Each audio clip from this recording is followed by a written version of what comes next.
Hello বন্ধুরা, তো তোমরা কেমন আছো? তো আশা করছি ভালো আছো, আর আমিও ভালো আছি। তো দেখো, আজকে যাচ্ছি সন্ধ্যেবেলা বিরিয়ানি খেতে যাব বলে। আমরা সন্ধ্যেবেলায় বেরিয়ে পড়েছি তিনজন মিলে। আর এখানে না বিরিয়ানি মানে ইস্যু হচ্ছিলো, সেলিব্রেশন টাইপের মতন হচ্ছিলো, মানে 2 বছর কমপ্লিট হয়েছে, সেটার জন্য জন্মদিন করছিল। তো সেই জন্য মানে ডিসকাউন্ট দিচ্ছিলো খাবারের প্রতি, মানে খাবার মানে বিরিয়ানিতে ডিসকাউন্ট দিচ্ছিলো। তো সেই জন্য আমরা চলে গেছিলাম সোজা বিরিয়ানির এখানে। আর এখানে তোমার চিকেন বিরিয়ানি দিয়ে, আর তোমার কত ছিল, এটা 70 টাকা ছিল। আর চিকেন চাপ দিয়ে আর চিকেন বিরিয়ানি দিয়ে তোমার 120 টাকা ছিল। আর মাটন বিরিয়ানি দিয়ে তোমার 200 টাকা ছিল চিকেন চাপ দিয়ে। তো সেই জন্য চলে গেছিলাম। তো এখানে দেখো কত লাইন আর কত লোক। আমরা তো ভেবেছিলাম বসে খাবো, কিন্তু বসে খাওয়া একদমই সম্ভব না। তো আমরা নিয়ে চলে এসেছি পার্সেলটা।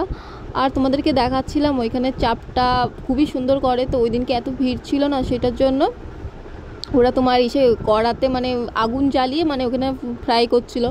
তো কি করব, কিছু করার ছিল না, অনেক লোক ছিল, সেটার জন্য ওরা মানে ওদের কিছু করার ছিল না। কিন্তু সেই হিসাবে আমরা ভাবছিলাম, মনে মনে ভাবছিলাম যে চিকেন চাপটা ভালো হবে কিনা, বিরিয়ানিটা ভালো হবে কিনা, এত লোক।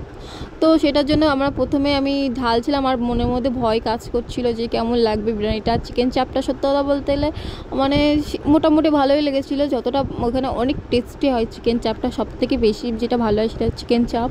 কিন্তু আমি ভেবেছিলাম হয়তো একদমই ভালো হবে না খেতে, কিন্তু সত্যি কথা বলতে গেলে যে ফেলে দেওয়ার মতন ছিল না। হ্যাঁ, খেতে পেরেছিলাম, ভালো লেগেছিলো, কিন্তু অতটাও ভালো লাগেনি। আমি 10-এ এটার 5 দেবো।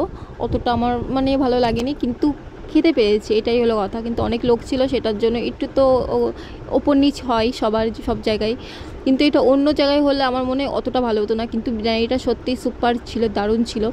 বিরিয়ানিটা এতই ভালো লাগছিলো। তো আমি এখানে বিরিয়ানিগুলো ঢালছিলাম, আর আমার বর এখানে ভিডিও করে দিচ্ছিল। আর এখানে একটু ন্যাকামো করছিলাম যে মাংকু ভাত ভীষণ ভাইরাল চলছিল।